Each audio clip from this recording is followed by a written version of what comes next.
I'm here with the legendary Peter Leko, who just won his game at the FIDE World Cup.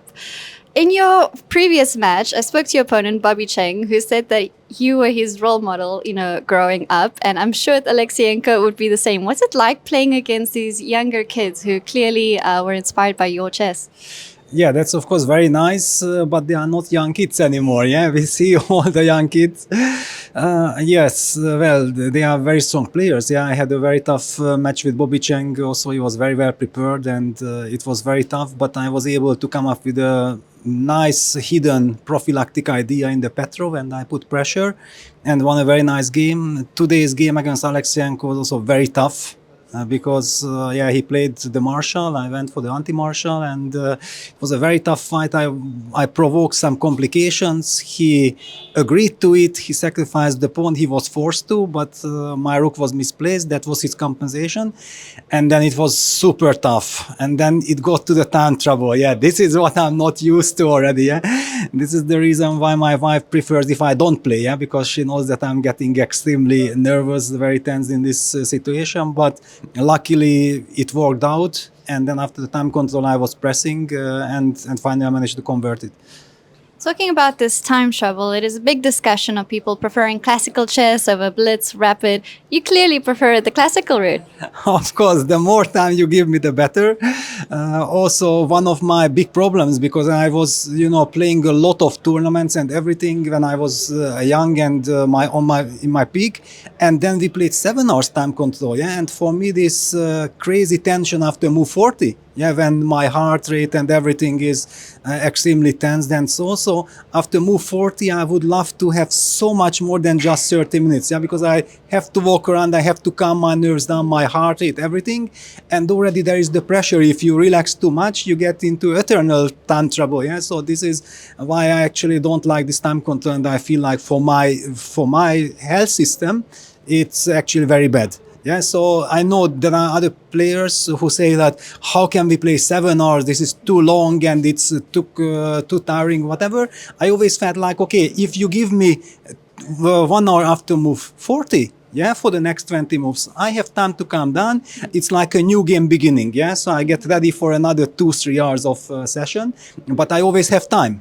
Yeah, and this is just completely different. Probably if I would have been used to this from my childhood, then it would be natural. Yeah, but like this, also the 30 seconds. I feel like the 30 seconds are the friend of my opponent. Yeah, they are very happily using those 30 seconds. And for me, it's my enemy because I'm so nervous that I don't really make any use of the 30 seconds. Just give me time so that I can calm my nerves. Yeah, that's the most difficult. But of course, this is just, I was unlucky that I played a lot 30 years ago when we did not have this time control. I'm not used to it.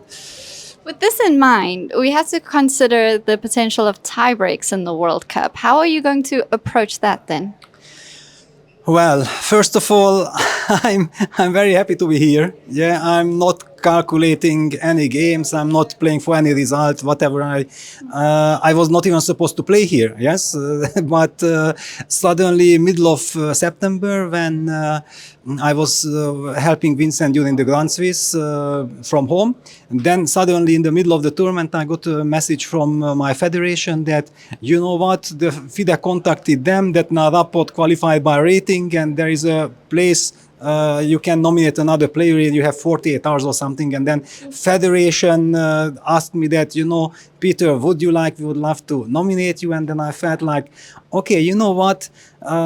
Yes, I was looking forward to just helping Vincent in the tournament, but then I felt like, okay, I always had this feeling like I would like to play one more final World Cup because I always played very unsuccessfully. Yeah, I was always with my nerves. I mean, something always happened. I was knocked out.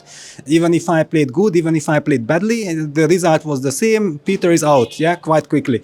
And that's why I feel like I have absolutely nothing to lose. I just want to enjoy, and I'm very happy to have played 2 very good games with White and continue to play. But I just don't think even about the result.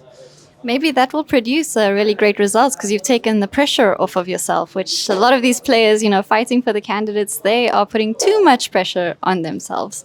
Yeah, for sure. This is what I'm also telling Vincent always. Yeah, that okay, try to just focus on the game, forget about these candidates, because I don't think that ever anyone won a World Cup by thinking that I have to win. Yeah, it always you play and then finally you win. If we look at this, Magnus I think was never winning any World Cup until 2023, when there was one move against Vincent and he's out. Yeah, it was not like this was a completely controlled win, but then he survived and then he showed his incredible class. Yeah, but there are always some very scary situations, no matter how strong you are. We have seen it already in the tournament. Before we end off this interview, I do want to know a bit more about you and Vincent. You know, seeing him play, seeing him do so well. How often do you work together, and how is it playing this event with him?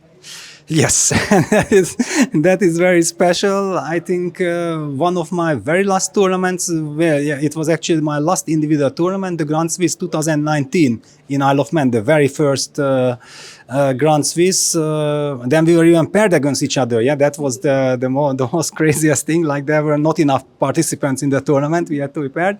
But yes, clearly I'm actually very much following his game because I know that yes, for him it's very important. Yeah, I'm just here to enjoy, and we have done so much preparation. It's not like if I'm not helping Vincent before the game, then he doesn't know what to play. He's grown up. He's one of the best players in the world. Of course, he knows things. I'm trying to help him as much as possible. But Vincent is now not having this incredible result because of my help. Yeah, I helped him to get a good player, but now it's basically his achievement, and I think he's doing very well. Well, thank you very much. I have so many questions to ask you, but don't want to keep you for too long, so we'll catch up again sometime later. Thank you for joining us, and Thanks good a luck lot. for tomorrow. Thank you very much.